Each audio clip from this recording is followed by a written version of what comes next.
Good evening and welcome to the FiTT Show. Financial information for today and tomorrow. I'm Bobby P. Kinzer, And I'm Thomas Doty. and we are the FiTT Show. Financial information for today and tomorrow, helping our people get their finances in shape. How are you doing today, Thomas I Doty? am doing absolutely fantastic. My grandboys are here, keeping me young. That's a good thing. Well, I'm in Pittsburgh. Melody just got inducted and took the oath of financial therapist. She's in You see a financial therapist, Bob. That ain't what you meant. No, that's what me and you are, financial therapists. She's that's what we are. She's going to be a physical therapist. Thank you, Doe. She's going to grad school at the University of Pittsburgh. So we are now in Pittsburgh. Thank God we've been traveling I've been keeping you straight all your life, man. all my life. Though, where would I be without you, big brother? I swear. I think I'll be somewhere in a rut in a ditch or something. But with that note, welcome everybody, and we just want to remind you all that we are not licensed fiduciaries. We do not have any fiduciary responsibility. We're not qualified financial advisors, but we are what they call financial education instructors. So we try to give you as much information to help you deal with your personal money management as we can. Just a few administrative things. We'd like for you to click on the like button and the heart button when you can. That gives us tractions and exposure to more people. That's how Facebook works. And we'd like for you to place comments in the comment box because that, for some reason, has more value than the like button. So please, if you have any opinions, comments, statements, or any topics you'd like for us to cover in the future, please put them in the comment box. Get that line out of there. So, Dope, last week we had a good show talking about financial planning. And this week's show is going to be really interesting. It's going to be, let's talk about money. Uh, that's going to be an interesting topic, you all, because it's a very current topic, and it has been for a long time. A lot of people don't, for some reason, don't really like to talk about money, and we're going to get into that, the importance of doing that. But until then, though, let's start like we always do, the top of the day with the stock market update. Let's see what's going on. Let's do that, my brother. I'm hoping you got some good news for us today. No, ain't no good news. We done had Oh man, several day come losing on, streak man. in a row. Things have been just absolutely crazy. As you can see, the S&P's down for the week. Nasdaq's down 2.8% for the week. Most all the stocks I own have gone down. Microsoft's down 3.4%. Apple's down the same. Nvidia's down a little bit more than those. Google's down not quite as much. Pfizer's actually up, still down year to date. It ended the year at 27, so it's inching back up there. And I told Bob I bought 500 more shares of Pfizer. I just I just see reading good things about it. The analysts are rating it better. A lot more analysts are rating it as a buy. And the fact that it pays a dividend of 6.8% is extremely good, especially when everybody's expecting interest rates to go down. To be able to get a dividend of 6.8% is a good place to be. My Palantir took a big hit. It's down 13.8%, as you can see. Oh, Still up 105% year to date. And I'm still more than double what I put into it. I bought it at 70. So I said if it got back down to 140, that's when I'd probably sell. But I mean, some of that's to be expected. A stock that's run up that well, there's profit taking, there's people thinking that the valuation is not really worth that much. The stock isn't really worth that much because look at its PE ratio, it's off the chart right now. And so kind of expect that, but I think it's going to go back. I think their fundamentals are still pretty good. Another new stock I bought is United Healthcare. And bought this one for a couple of reasons. One, Warren Buffett bought it. It's kind of interesting. I decided to buy it last Thursday night. I was reading some things, uh, either in Kiplinger or on the internet, and it was talking about stocks that Warren Buffett had bought. And he bought a large share in the United Healthcare. And I started doing a little research, and I saw that it had been as high, I think, as $580 less than a year ago. And then they had several things bad happen. First, one of their executives, might have been a CEO, was murdered in New York City. Oh, right. Yeah, and then they were under report by I think the DOJ for some fraudulent business practices that they were doing. And then it came out that they, on their healthcare side, they were rejecting 1 out of 3 claims. When you think about that, you go, wait a minute, that's just wrong. 1 out of 3 claims can't be bad. And so the new CEO has, he announced his turnaround plan and what he's doing to get this company back on track, because they're still the biggest healthcare company in the United States. And so, to me, this was a good stock to take a chance on. Only about 100 shares, but I just see if it was up over 500 before, and I got in at 301, and it was really funny because when I decided to buy it Thursday night, it had closed at 271, and then when I went to buy it Friday morning at 9:30 on the dot, in all the pre-market activity, it was up to 301. So that's what I got in at. I got in at 301. And it's this week has been as high as 310, went back down to 299. I closed today at 303. But that's my new one. I'm gonna stick with it for a while and see what it does. I gotta believe, just listening to the chairman's plan for turning it around. They're talking about changing the culture. They actually initiated a talk with the DOJ to go over their business practices. They brought in outside auditors to go over their operations to make sure they're doing everything as it should be done. And I just see this as a turnaround story, and I want to make some money when it does turn around. So all in all, it was a pretty rough week for the stock market, and everybody's waiting until tomorrow. I guess the Fed is in somewhere out in Wyoming, Jackson Hole or somewhere, and they'll see how they feel about what's going to happen.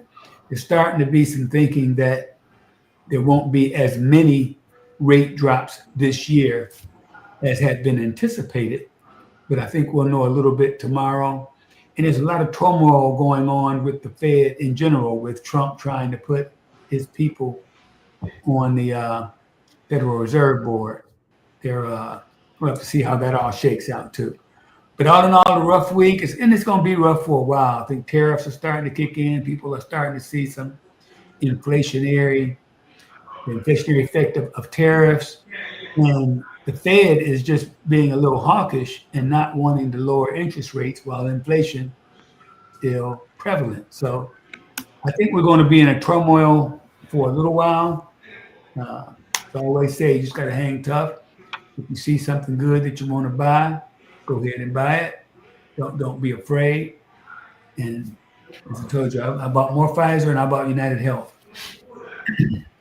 Well, like we say, it's all about the long play, and don't nobody know it's all a chance. But the more you diversify, the better chance you have to grow your portfolio. Um, though, I'd like to give you some good news about cryptocurrency, but cryptocurrency is taking a beating also. Yes, it has. The Bitcoin is down $5,654, down 5%, down to $112,158 a Bitcoin. The whole cryptocurrency market is down 5%. It's down like 186 billion. Um, Oh, that's a whole lot, man. And I mean, Ethereum, which was up and really doing well, I think it was up about over double digits last week. It's down 7%. It's down $315 to $4,217 for Ethereum, which is the number two cryptocurrency. And we track the top six, and all of them are down. Even Tether is down. Tether is down like only 1 cent, but that's like about 1%. But everything's down. Yeah, if I'm correct. Yeah. So the market's taking a beating, cryptocurrency's taking a beating.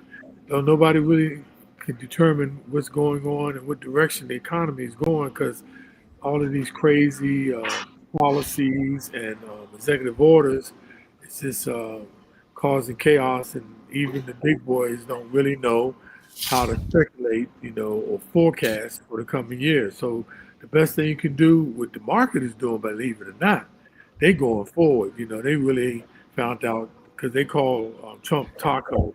You know, Trump always cops out, so they're not paying no attention to him. They're just going on and doing, what they can and not worried about the tariffs. But that tariff stuff is starting to hit though, because I looked at some statistics the other day. Vegetables were up 39%. Never been that high before, and that's just now with the beginning effect. So hopefully it doesn't get worse, but it doesn't look good. So just Bob, it's just pure economics. You raise the price, you raise the prices on things. There's going to be inflation. There's no way around it. When Walmart announced their earnings, they talked about the fact that some of the goods they absorb the cost, some of the goods they raise the cost. I mean, raise the prices. I mean, it's going to create inflation. It's just a matter of how bad it is. right. A lot of companies was talking about they were going to eat the cost, and in the beginning they did, but they're not going to eat the cost, and that's how they passed that cost back to the people, and that was what the whole speculation is about. But we'll see. 'Cause like I said, don't nobody know. The best you can do is, stay steady, get as much information as you can, stay on top of things, and go, what you can afford. Don't be using your light money, your rent money, your mortgage money. But if you got somebody out there, this is the time to invest because you can get some good buys right now. So And that's the most important thing, Bob, is not to be afraid. You think about that Warren Buffett saying of buying when everybody else is selling and selling when everybody else is buying. This is the time. You don't stop looking for bargains, and there are always bargains out there. And I'm not saying Pfizer and United Health are bargains, but they're the kind of stocks I want to have for various reasons. And but find what's out there for you. Don't be afraid in these times to try to find a way to make money. I mean that's the way you do it. yeah, yeah, and once again, information is key. Information is so key. So, though that brings us to a great time to talk about today's subject. Let's talk about money. That's what our subject is. But tell us what's in that title, though. And it's kind of a play on words, really, because it's the fact that people don't really talk about money, and it's critical that money becomes a topic that you talk about. Financial issues affect everybody. It plays a very important part in everybody's life, but a lot of people still don't talk about it. And if you get into houses where there isn't a lot of money, it's discussed even less. And you grow up without that background knowledge that you need to start and have a strong financial foundation. And fortunately, a lot of the younger generations are changing that.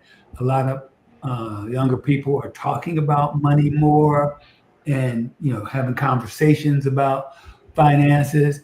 But it's still a little crazy because when it comes to how much you make, people still keep that close to the vest. And a lot of the older people will always tell you, you don't ask anybody how much money they make.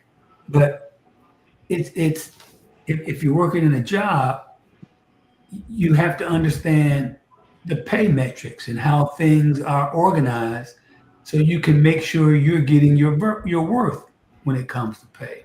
And so financial issues, they affect all of us. So do not be afraid to have these conversations and talk to experts, talk to your friends, do some digging, and that's how you learn. It truly is. And while talking about money and finances, it's certainly, a personal subject, and is an important conversation to have with those close to you, particularly when you share finances. Now, open conversations about money are essential for healthy relationships and can help build brighter financial futures. Now, there are four key reasons why talking about money is important, and they are building trust. Money is often tied to values and priorities. Discussing finances fosters transparency, which builds trust between individuals. This is a big one, though. Number two, preventing conflict. Many relationships disputes arise from financial misunderstandings. Open discussions can help prevent resentment and frustration. The number one cause for divorces, though, is finances, believe it or not. It's not infidelity, it is finances. So it's important, to have open conversations. Third reason, setting goals together. Talking about money allows couples and families to share financial goals, whether it's saving for vacation or building a home, or buying a home, or planning for retirement. And the last one is very important, teach financial literacy. For families, discussing money provides an opportunity to teach children about financial responsibility and accountability. Yeah, well, let's get started. Well, what are some of the reasons that people don't talk about finances? And the first of those is because of just differences in class and the contextual variations.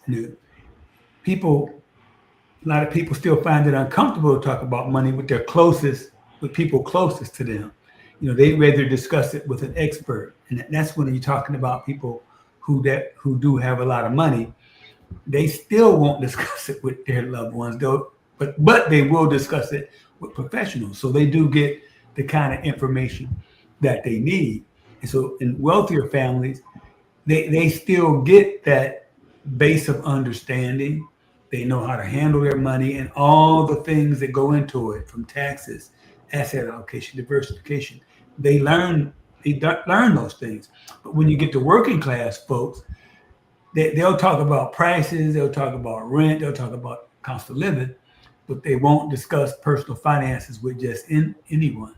And so the social context also has a strong influence on whether people think of talking about money as taboo. So in democratic societies with strong ideals about meritocracy, talking about money can highlight class, you know, talk about inequalities and potentially lead to people being uncomfortable, and things can destabilize if you're talking about money.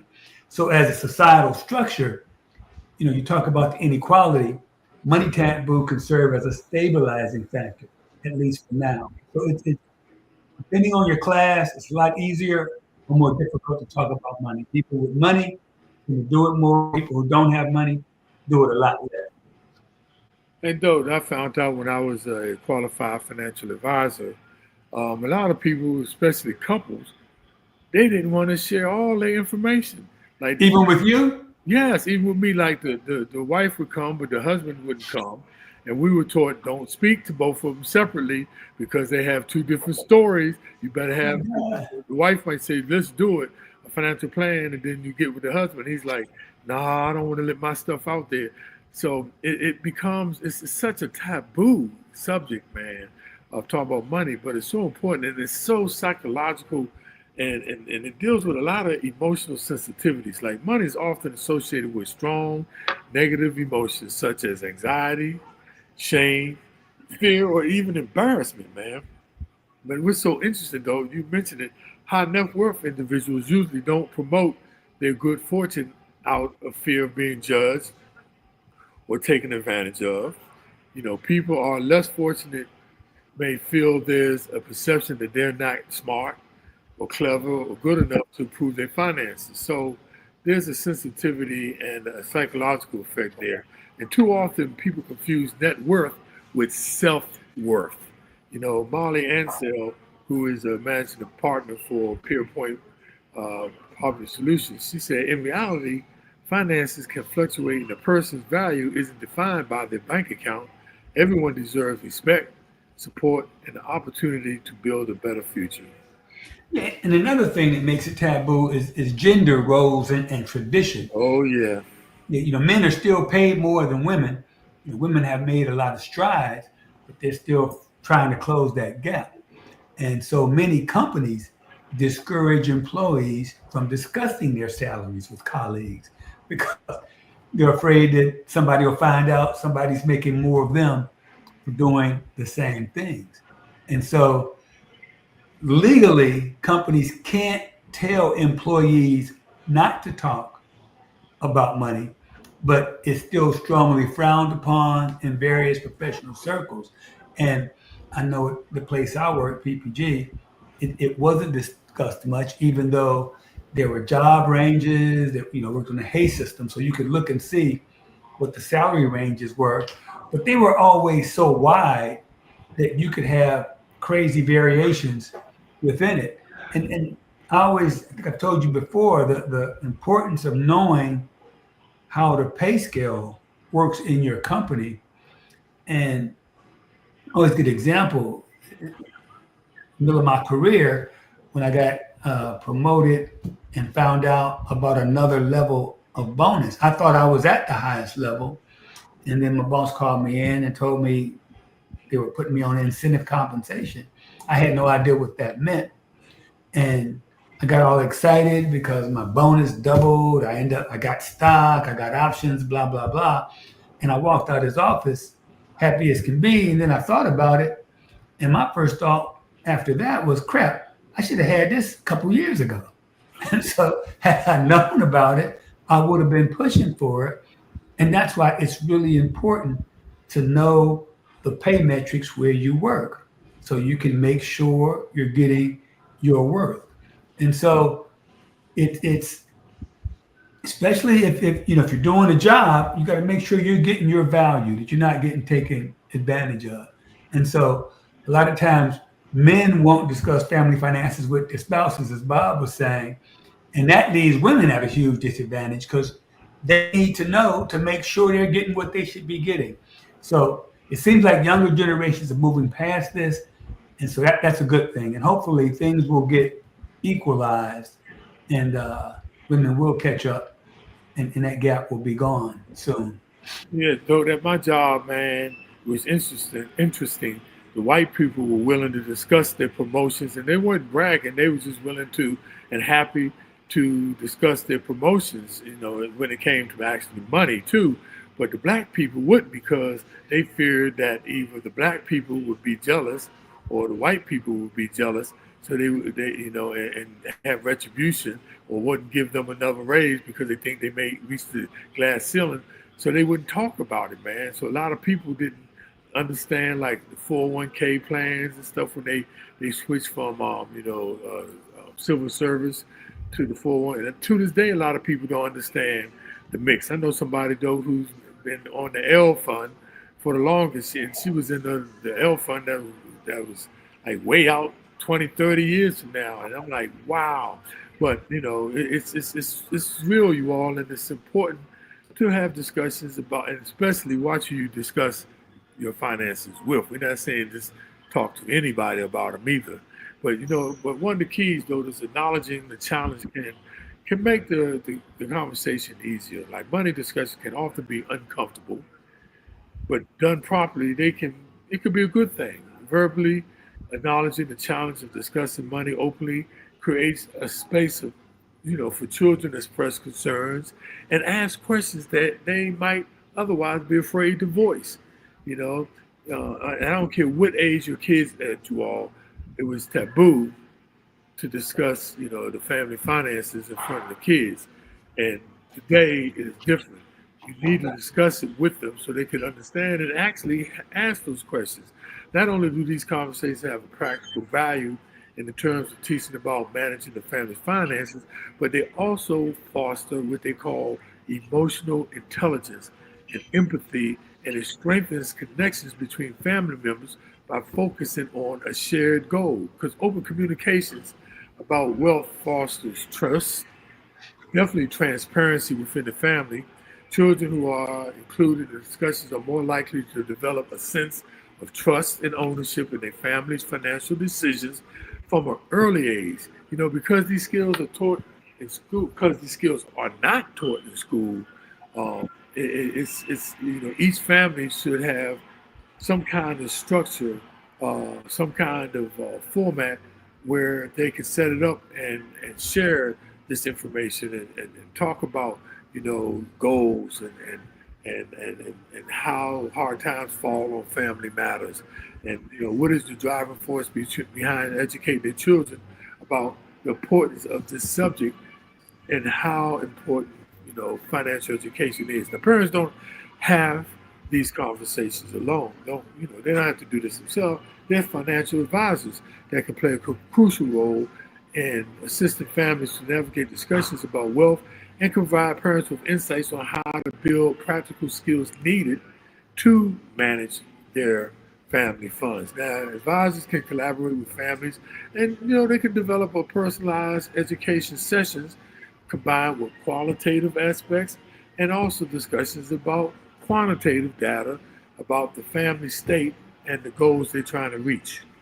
Yeah, and if you get that going, Bob, the kids are going to understand their family's values, and they can help get them to have the practical skills in order to make informed decisions. And we always talk about that. A lot of the stuff we learned on the fly. But if you can learn those things at home, just about not overextending yourself in credit, to making sure you save money first, to say no to things that really don't have lasting value or don't really bring you a lot of joy. And so if you do get a financial advisor, if you don't have the requisite knowledge to have those discussions, they can kind of be a neutral, get in the middle and help bridge the gap between you and your spouse if you're not on the same page. And they can also help the family get to where they need to be, what their goals are. They can handle that sensitive subject of money, and that can alleviate the pressure on the parents to know all the answers. Because unless you're well versed in financial education, nobody knows all the answers, and so you want to give your kids that good start. And so to do that, you have to have the answer. So you may need a financial advisor to help with some of those things. And so trying to get to where you're having these open family wealth conversations, that's a journey. So you're bringing children into these discussions early. Again, that's going to help them. It's going to communicate trust. They're going to understand what your goals are.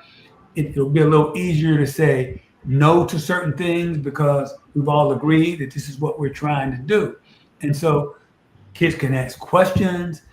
They can get them thinking about ways they can grab some of the stuff that you're doing in order to start. Once they get out into the world, they got something to base on to make their decisions. And so when parents forge that connection early, children gonna know what's going on, why it's what's important, what's not important. They're gonna understand why they make decisions that they do, and they'll make less. I won't say they won't make any, but they'll make less of the dumb decisions that come from just not knowing. And that's what's important. Now, it doesn't help that financial literacy often isn't taught in school. Many of today's students don't learn about economics, finance, or budgets in a way that is relevant to them.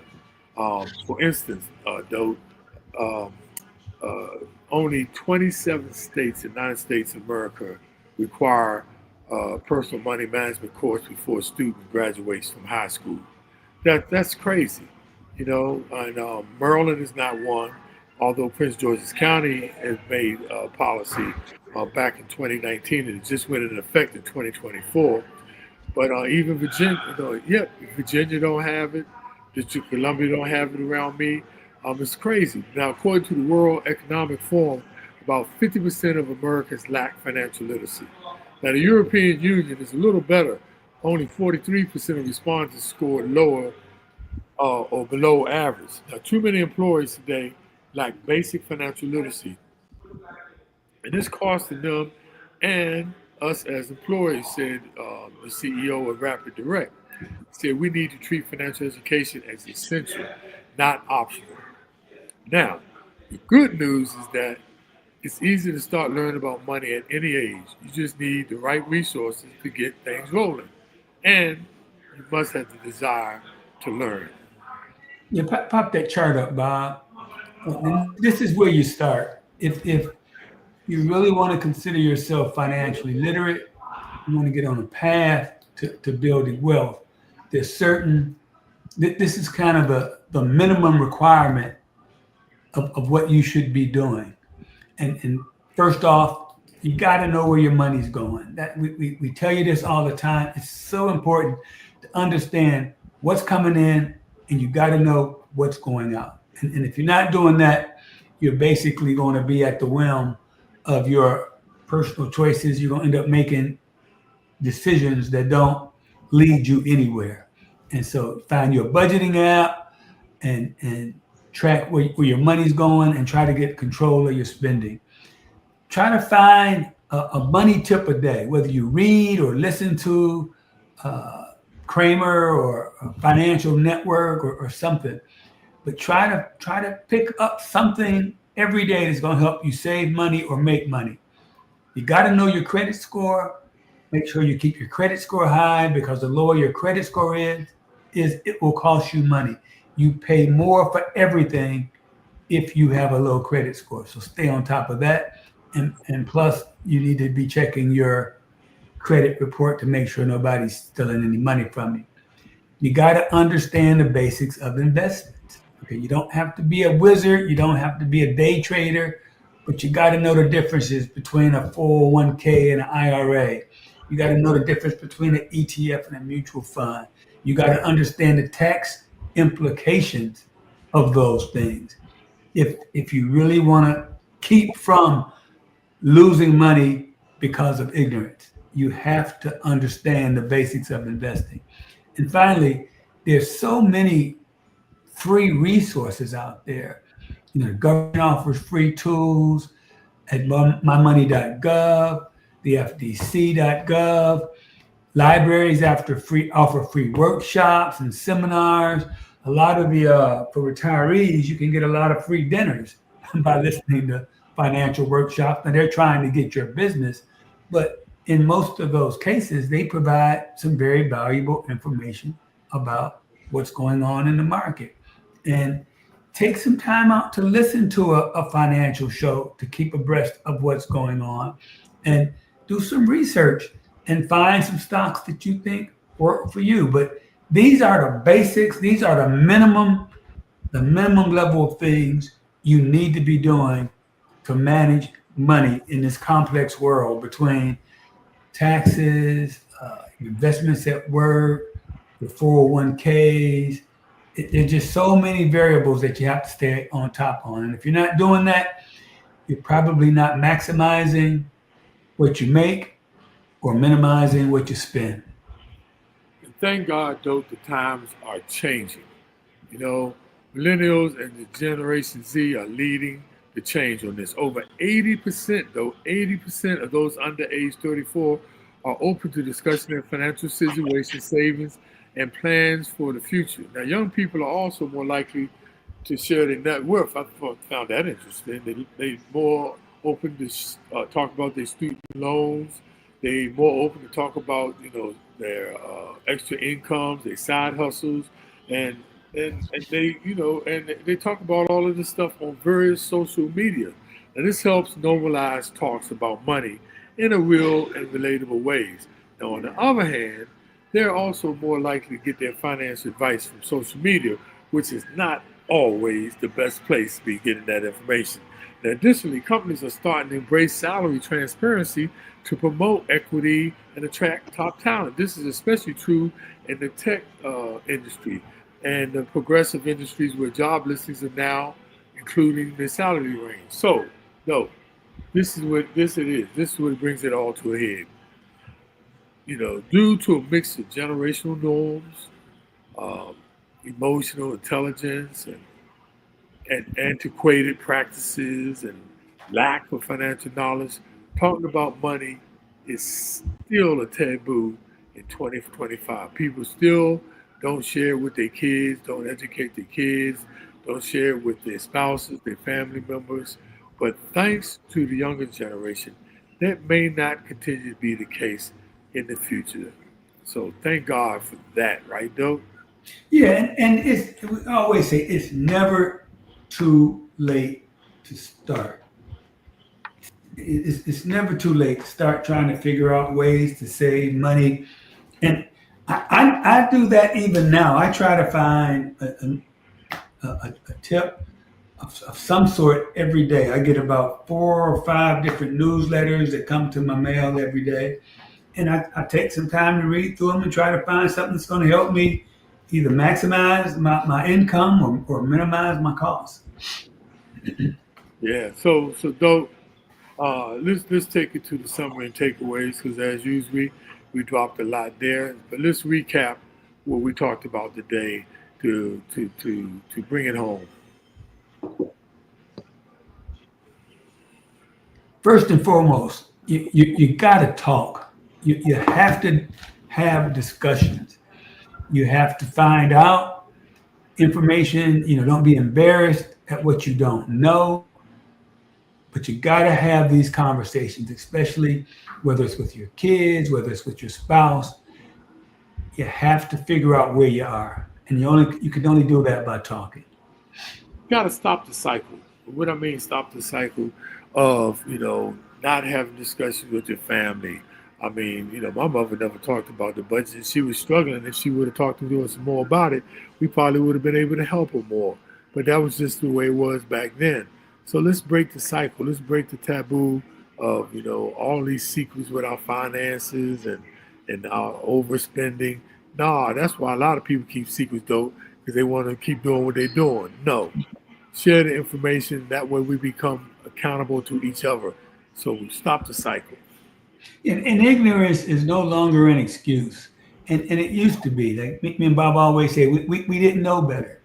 Okay. But there were nowhere near the availability of resources back then as there are now. And so you can't use ignorance as an excuse because there's so many ways to find out. There's so many resources available.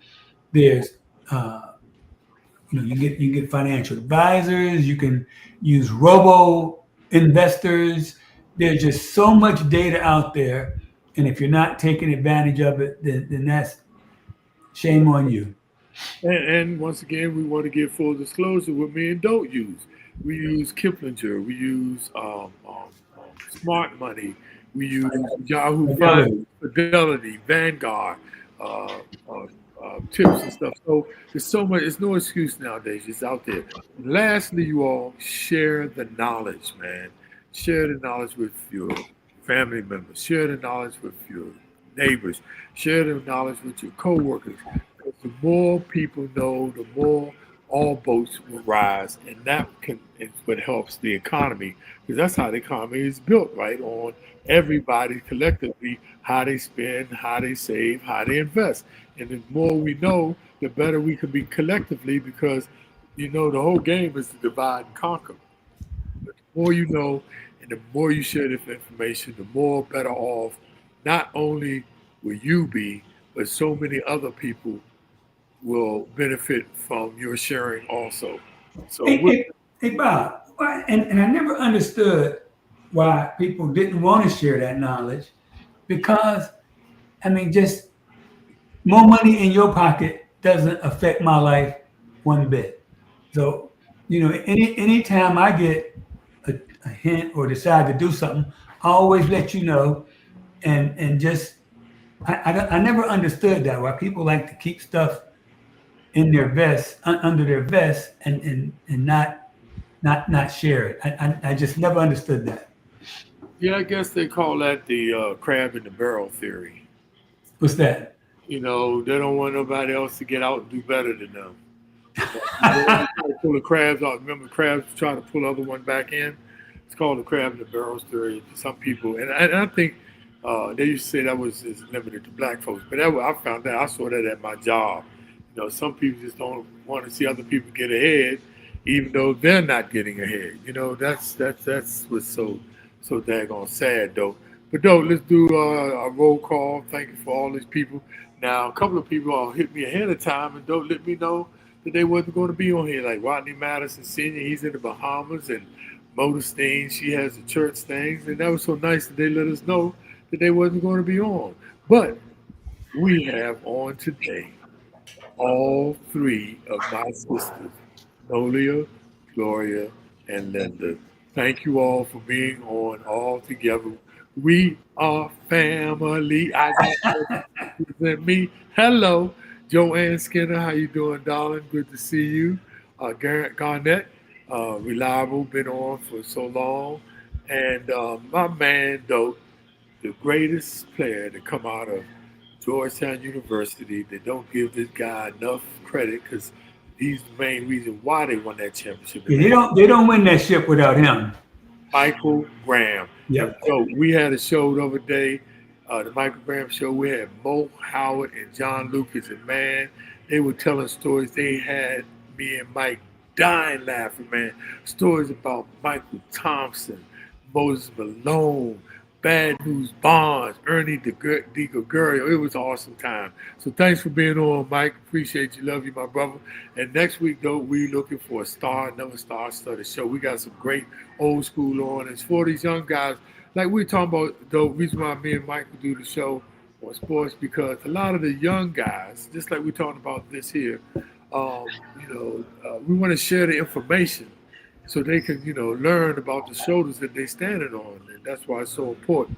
And dope. And look, she coming on. She may be late, but she's always on time. Mo better. She talking about, dang, I'm late. Yeah, you know what time the show started. Stop that dang on foolishness. Get on time next time. But always glad to have you, Mo better. Love you much, my girl. See you out there at the Bowie concert series this weekend.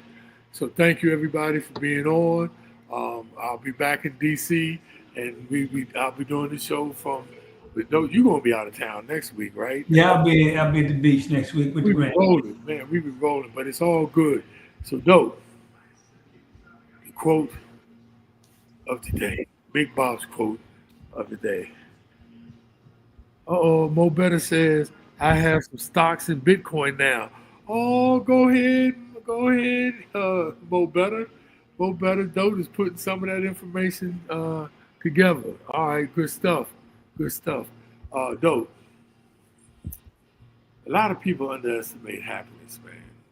It's the key. It's the key. You can have all the money, all the health in the world, but if you're not happy, guess what? If you're not happy, you're what? So this is my quote for the day. Happiness is not addition. It is subtraction. Remove the noise, and what matters will remain. I like that. That's pretty good. Took you a little slow there to get on that, though. No, I was with you the whole way. Oh, okay, wait, look, Mo Better is going, man. Mo Better is trying to get her financial, and and a CD account too. Good gracious, Mo Better going to work, dope. Go ahead, girl. We wish you well. Keep doing good stuff, y'all. And thank you all for tuning in as always. This is our 210th show. And make sure you get it straight, because some of y'all, let me put the date out there. Y'all be on an old show and thinking it's live today. It's the 21st, and we will be back next week on the 28th with another interesting topic. And remember, put in the comment box any topics that you would like for us to discuss, and we will discuss them. So thank you for being a part, you all, as always, and we see you next week. And don't have a good time with them grandkids, man. You We'll know, do. able to do.